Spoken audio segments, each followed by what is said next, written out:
disangkan heureuy orang teh serius. Jadilah orang yang selalu mengorbankan diri demi kebahagiaan. Contoh sederhana, kan yang nyaman saya gini, nggak ada penderitaan. Baik kan, nu di ditu mah antep, nu di ditu. Tapi itu bukan style saya, ya. Pakai apa? Pakai akal. Wallahu alam kan orang kan ngobrolkan akal. Pakai apa? Wallahu alam akal. Kan saya tadi lagi cerita kemampuan akal manusia yang bisa melahirkan peradaban, bener nggak? Bir tadi.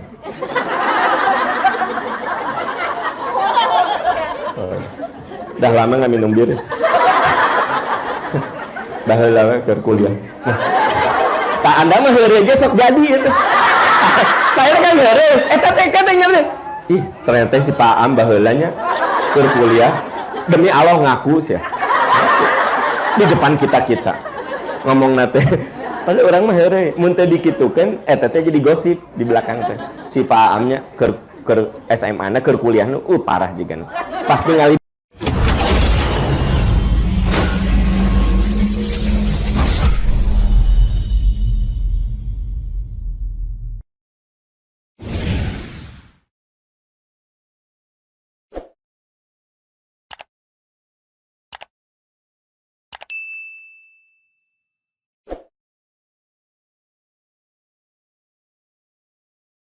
Oke, oh ya, karena di sini banyak ibu-ibu muda, dengar baik nih, dengar baik-baik. Untuk ibu-ibu muda, ibu-ibu yang senior mah tinggal tobat ke Allah.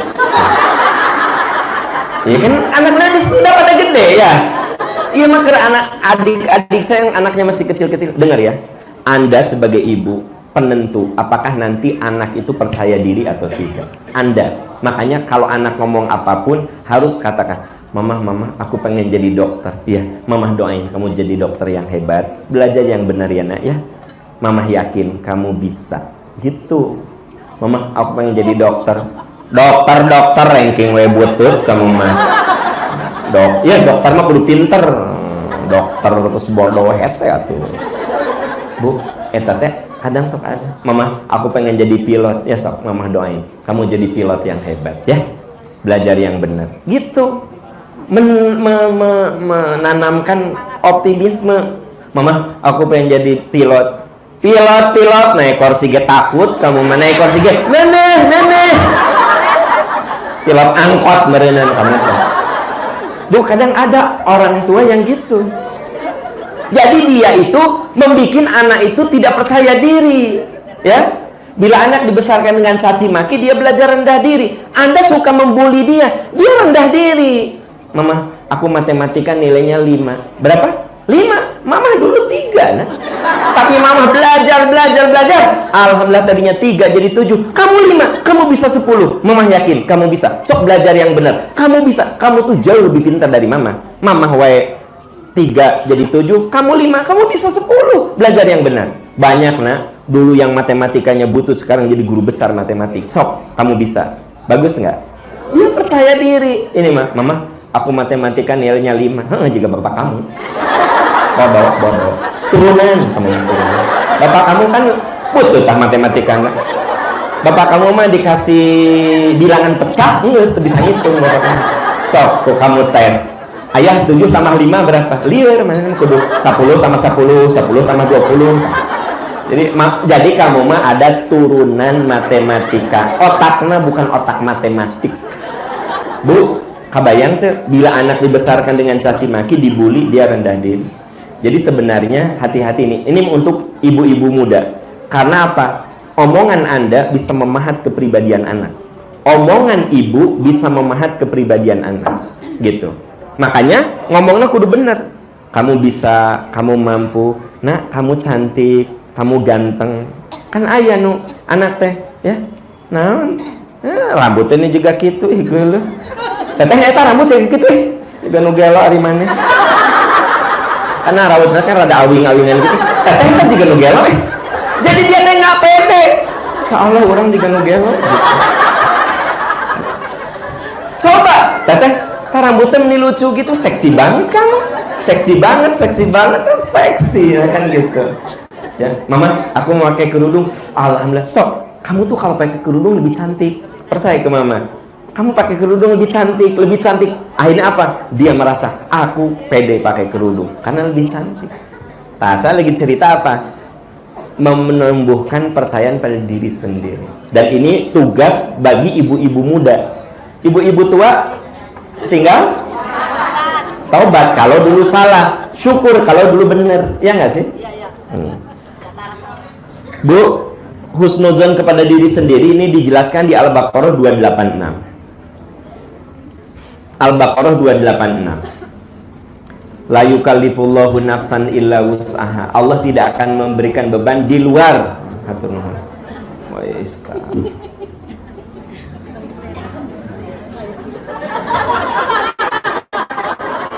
Terima kasih. Amal soleh ya teh.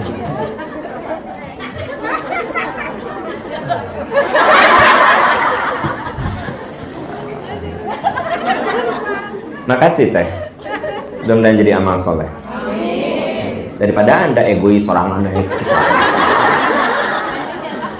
Tetehnya mah kajian dia keringatan demi Pak Am. Makasih.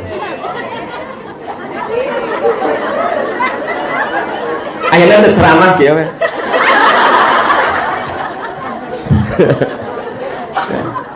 Oke, husnuzon kepada diri sendiri Al-Baqarah 286. Dia kan gitu.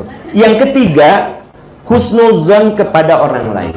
Jadi supaya kita ini jiwa tenang, satu husnuzon pada Allah, husnuzon pada diri sendiri, husnuzon pada kalau ingin tenang jangan suudon ke orang. Ya, jangan suka ngurusin orang. Itu bukan wilayah Anda kok diurusin. Eta teuingnya tetangga, tamu nate lalaki weh. Kan hari Anda nguruskan lalaki batur. Ya, uruskan lalaki sorangan.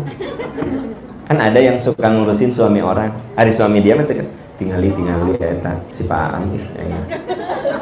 Ini gitu, rambut juga gitu, wajah herang gitu. Baju cek orang mah cocok. Cek orang.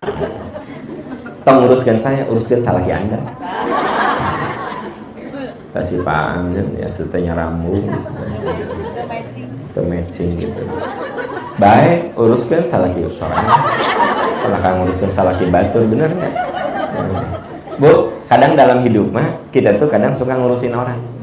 Ya, hari anak batur, kamu tahu nggak? Anak Nasirina, anak nate bangor pisan sia di sekolah teh, tang anak nasi Wiwi. Ya, tang nguruskan anak Rina, Wiwi, Sinta, Susi. Ya. Rina, Sinta, Wiwi, Sisa, Siska, Ica. Tapi apa? Urusin anak sorangan. Nah, hari Anda nguruskan anak batur, ngurusin salaki batur, ngurusin tetangga, urusin sendiri. Itulah husnuzon pada diri pada orang lain gitu, ya. Husnuzon pada orang lain. Nah, ini dijelaskan, kita ini kudu husnuzon pada orang lain di surat Al-Hujurat ayat 13. Bu, surat Al-Hujurat ya. Ya, Al-Hujurat surat keberapa Al-Hujurat? Nah, surat 49 ya. Surat 49 ayat 11 sampai dengan 13. Surat Al-Hujurat ayat 11 sampai 13. Kalau Anda baca di situ jelas itu cara kita husnuzon pada orang. Jangan kamu menghina orang. Jangan kamu menggunakan panggilan yang buruk. Kemudian jangan kamu suudon. Jangan kamu menggosip. Jangan kamu mencari-cari kesalahan orang. Ya.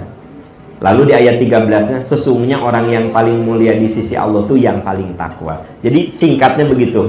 Jadi di Al-Hujurat ayat 11, 12, 13 itu menggambarkan bahwa dalam hidup itu kita tidak boleh menghinakan orang. Boleh jadi orang yang kamu hinakan itu lebih baik dari kamu. Boleh jadi loh, Bu. Pernah ya, iya mah kejadian. Biar jadi pelajaran. Sekarang kesini. Tapi emang membantu loh. Tadi saya haridang pisan, kan begitu. Kamu mau naik tilu kan ini. Tak, manusia masuk itu diberi hijiyah yang dua. Tas 2 hoyong tilu.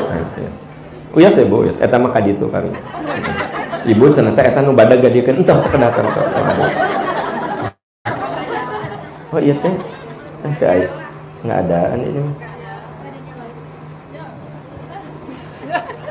Jadi tukang reparasi.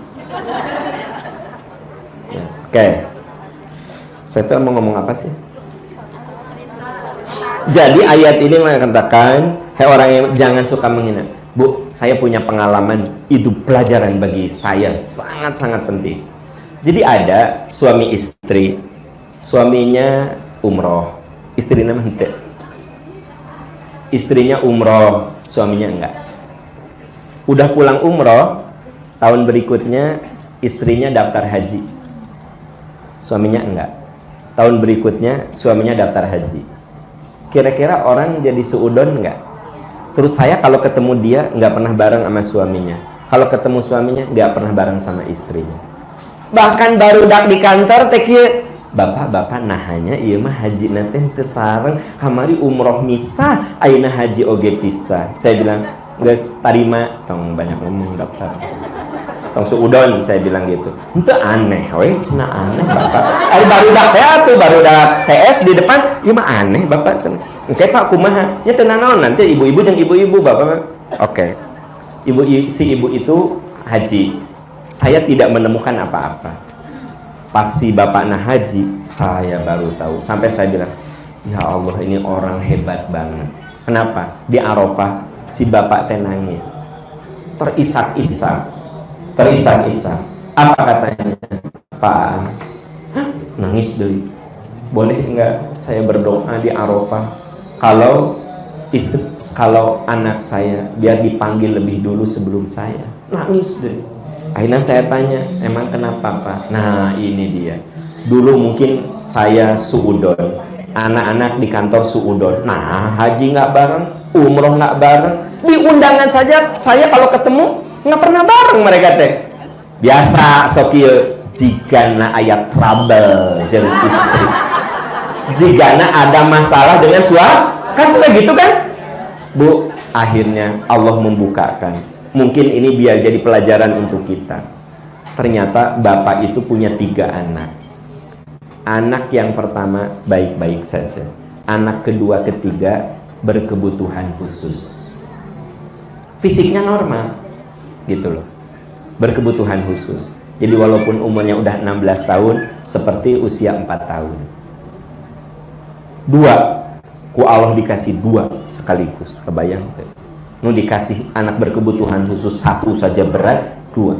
Mereka sepakat suami istri nggak boleh anak itu dipegang oleh suster, dipegang oleh mereka.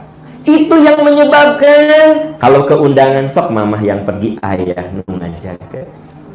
Ayah nu pergi, mamah nu ngajaga. Sok mamah umroh jeung Ustad Aam dengan percikan iman tour and travel. Keun ieu budak. Si anak diurus ku ibuna, bapakna umroh. Si bapak haji eta budak diurus. Bu mun saliwatna sekilas ada trouble. Ama pasangan aduh Pak, saya peluk bapak itu. Bapak, mudah-mudahan ia jadi pintu surga Bapak. Kenapa? Hebat. Mata kita teh ke orang nggak boleh suudon. Lamun ada orang ke undangan teh sok sendiri, mungkin ada yang Bu aya oge nu ngajaga orang tuanya yang sakit. Akhirnya si istrinya nggak pernah ikut. Sampai gini, ayah maafin mamah ya ayah, nyesok nggak apa-apa. Suamina nu ikhlas, eta maka undangan nggak pernah ada istrina. Tak kadang-kadang orang suka kia. Tara jeung istri.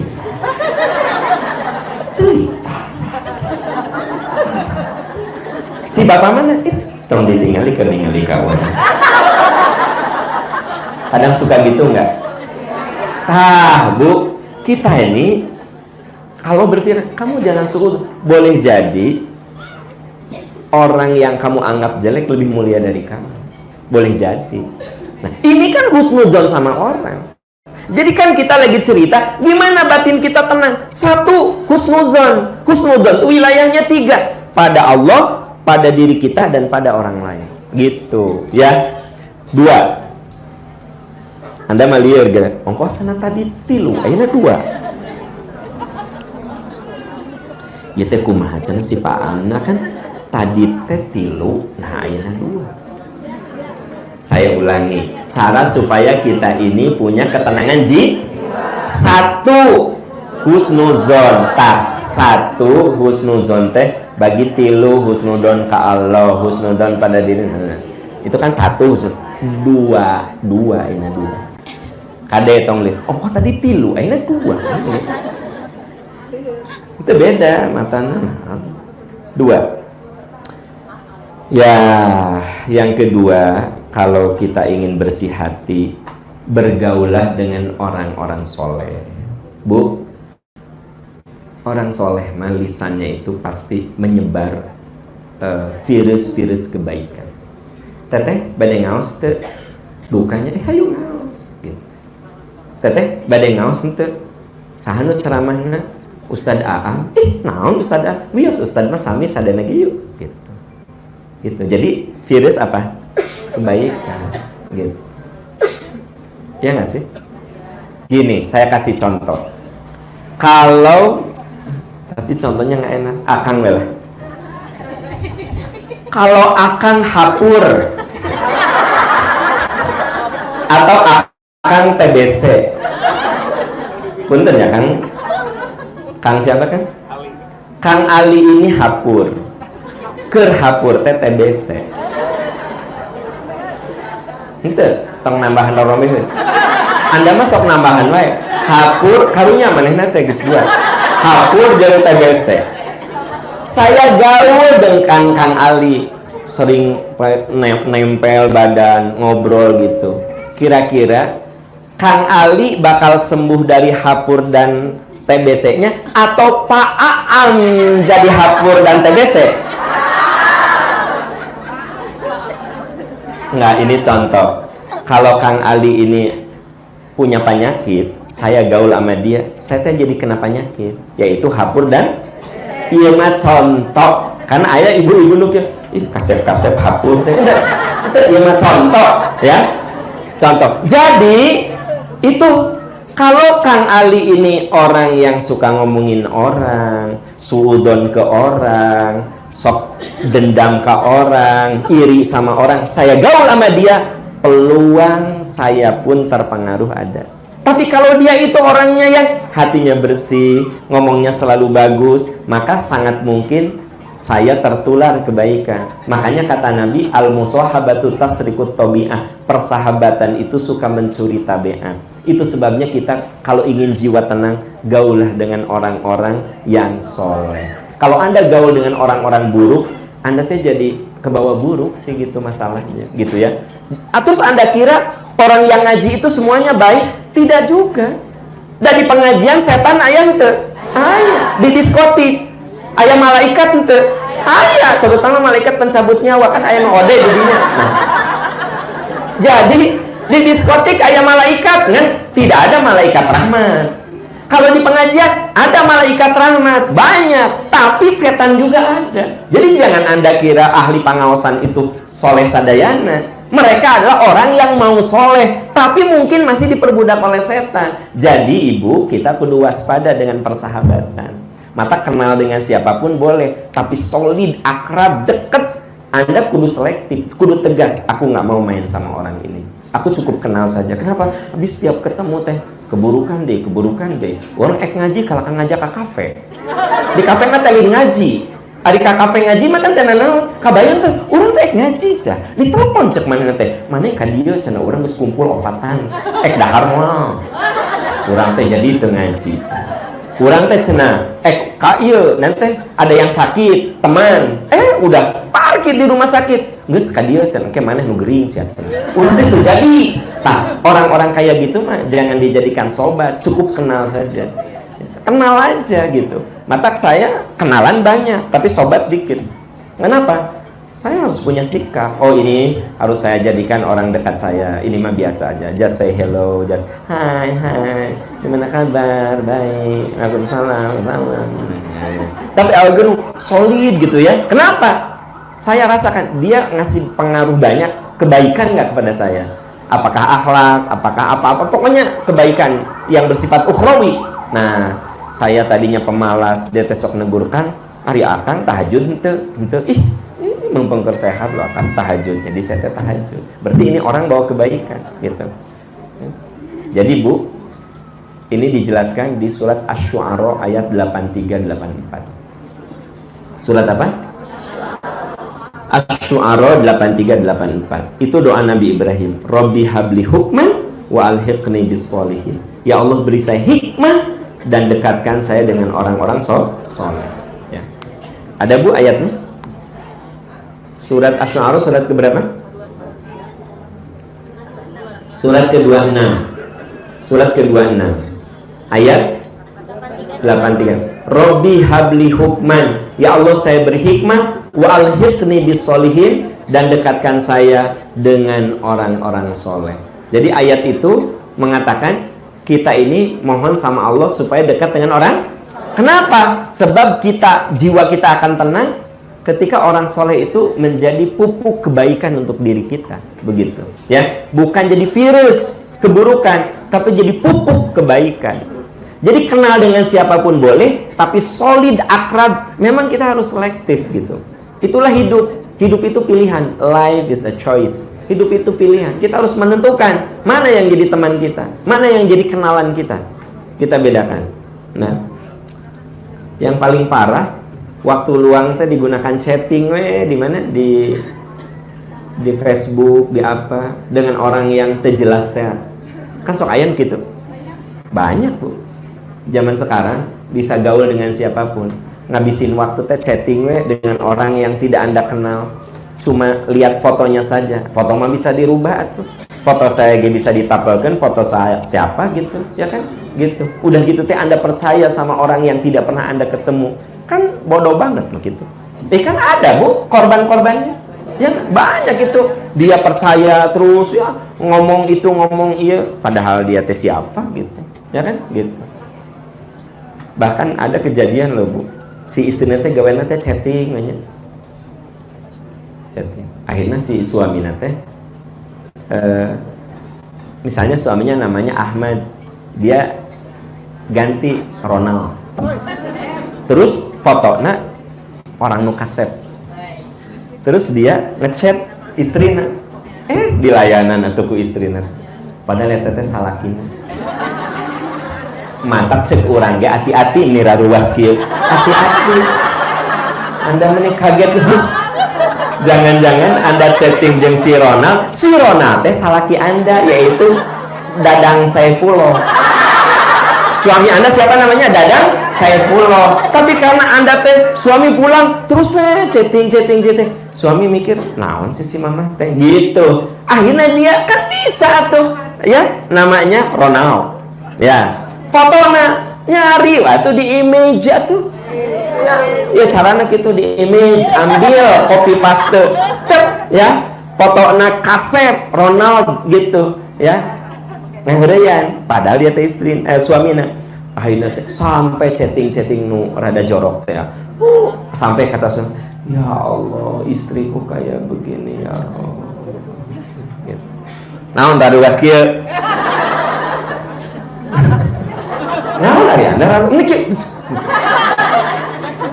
ya bisa.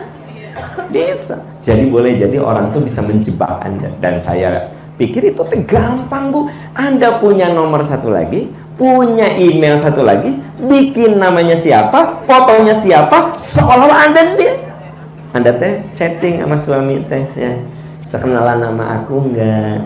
Kamu siapa? Aku Siska.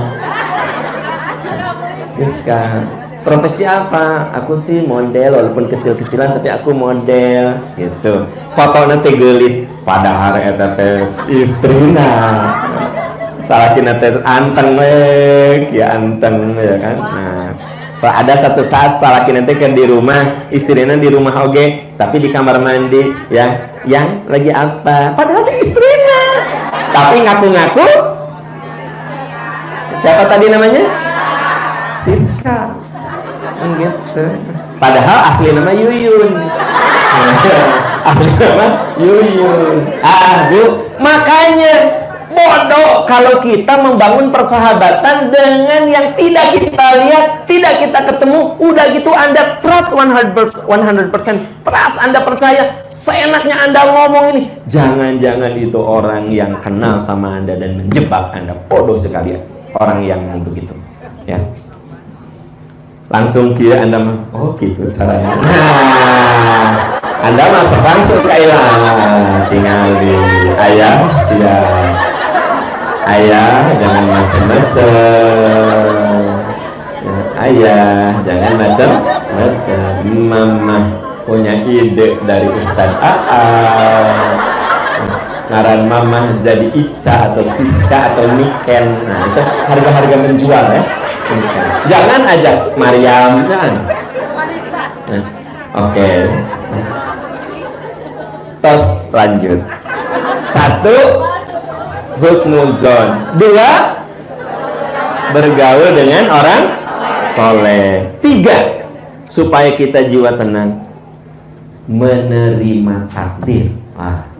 Menerima takdir. Udah. Bapak Ibu, kita dalam hidup ini harus, faktanya kita ini diciptakan. Kalau kita diciptakan ada pencipta tidak? Siapa? Kita ini kudu nerima apapun yang Allah kasih.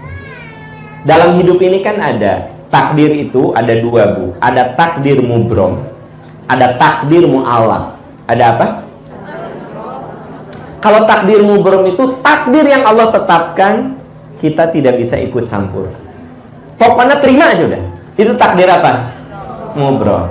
Contoh takdir mubrom apa? Ya, contoh, ya kan, contoh, ya. Sahanya jadikan contoh.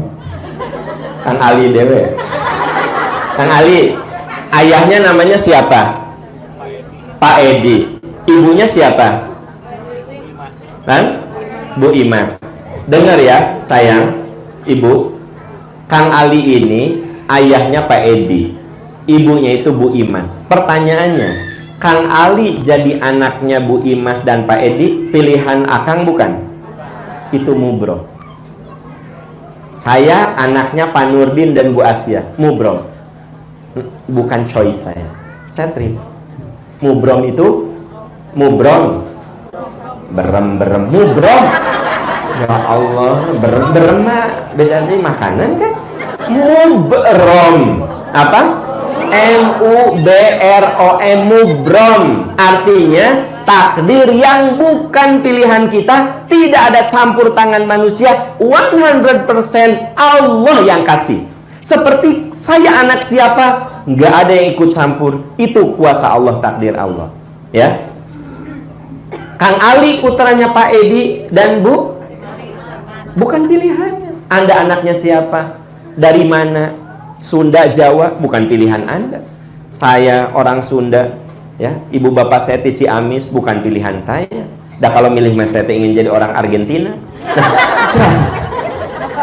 bukan. Maka tidak boleh Anda bilang ini dasar Arab loh. Dia jadi orang Arab bukan pilihannya. Dasar Batak loh. Dia jadi orang Batak bukan pilihannya. Bukan choice dia jadi orang Batak. Dan tidak boleh Anda bilang dasar Cina loh. Nggak boleh ngomong gitu. Karena dia jadi orang Cina bukan pilihannya. Seperti hanya Anda jadi orang Sunda, Anda jadi orang Bali, bukan pilihan Anda. Itu namanya takdir apa? Mom. Gitu. Sudah Allah takdirkan. Wajah kita kayak ini pun bukan pilihan kita. Tapi genetik ada. Jadi lamun tiluhurnya demes, ujung-ujung bangir, mual aya cin. Demes. Tapi kalau demes bangir, demes bangir, punya peluang bangir. Paham nggak? Nah. Saumatang busuk. Tidak mungkin ujung kuning langsat. No. Kuning langsat dari mana? Pasti Entei. Saumatang busuk. Tapi kalau saumatang busuk, putih, kuning langsat, saumatang busuk, putih, busuk, celek, putih bisa. Tapi muntah aina, artinya genetiknya ada. Ya, begitu. Jadi ibu, nah ini yang mengatur gen, ya, itu bukan kita, Allah. Hidung saya begini, mata saya begini, itu dari gen ibu bapak saya dipilih. Atau mungkin ibu bapak saya nggak ada, dari kakek saya, atau dari uyut saya, lahirlah wajah saya seperti ini. Itu mubrom, saudara, bukan choice kita. Gitu, bukan. Makanya yang harus saya luruskan adalah, kan ada yang gini, Neng, kan anu keur hamil, Neng, baca surat Yusuf, amin. Budak teh, teu juga indung teh. Ya, amin teu butuh teh juga indung. So, harada bodas saeutik. Sebenarnya moal bodas ari indungna hideung, bapana hideung, aki uyutna hideung. Najan digeler ku surat Maryam. Digeler ku surat Maryam. Nya kumaha ibu bapana. Kecuali kalau uyutna aya nu bodasna, mungkin saja, tapi bukan karena surat Yusuf, kuasa Allah itu. Mata sebenarnya baca surat Yusuf dan Maryam nggak ada kaitan dengan kasep gelis. Eta mah untuk mendekatkan kita kepada Allah. Jadi sebenarnya orang yang lagi hamil tuh baca surat apapun nggak apa-apa. Bahkan ada yang nanya, Pak Am, saya teh baca lagi hamil dari Al-Baqarah saya ikutin, ayeuna teh dugi ka surat jin. Lewat ulah cek saya baca. Nah gitu Bu, sieun jiga jin.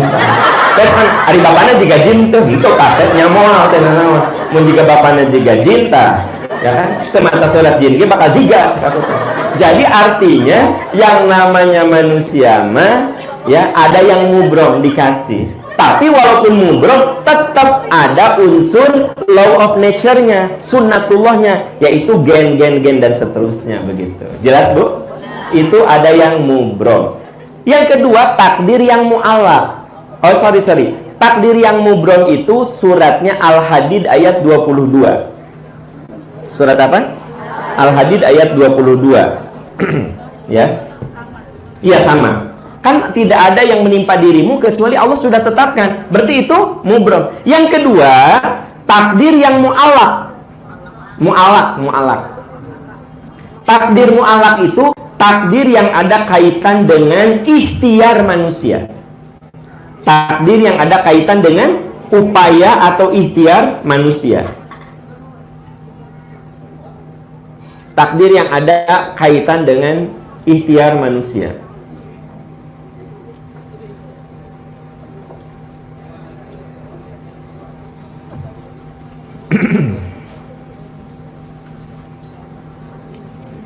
Oke, Ibu Bapak, kalau takdir yang ada kaitan dengan manusia itu berikhtiar. Nah, setelah ikhtiar itu boleh jadi ada yang sesuai dengan ikhtiarnya, ada juga yang tidak sesuai dengan ikhtiarnya. Ya, kalau orang itu sudah ikhtiar tidak seperti yang dia inginkan, nah itu merupakan takdir yang mubrom. Tetapi kalau kita sudah berikhtiar dan ternyata ikhtiar itu sesuai yang kita inginkan, itu namanya mu'allaq. Saya kasih contoh begini, pasti lali ada beda ulang-ulang gitu. Gini. Bu, saya naik mobil elep. Mobil apa? Elep. Eta supirna Bu, matana merah, bau mulut mabok, di depan teh opatan. Mana nanti nyetir nanti kita. Ayo teteh. Kita. Kira-kira peluang celaka besar enggak? Kenapa?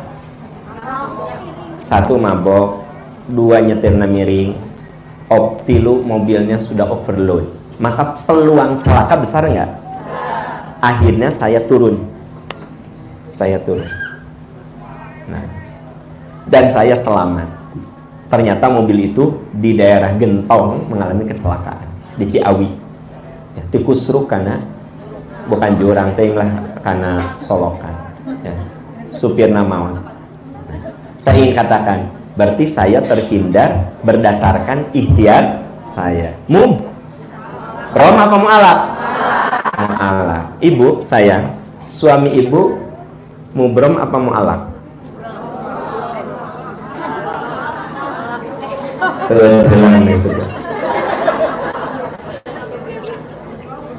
Suami ibu mubrom mu'allaq. Ibu begini, nih cek nunutan ke ceng dari urusan dia. Ari salah ke orang teh takdir lagi. Suami ibu takdir apa pilihan? kia terus saya daripada ngarang gini. Ibu teh sebenarnya nggak disetujui oleh orang tua ibu. Kenapa?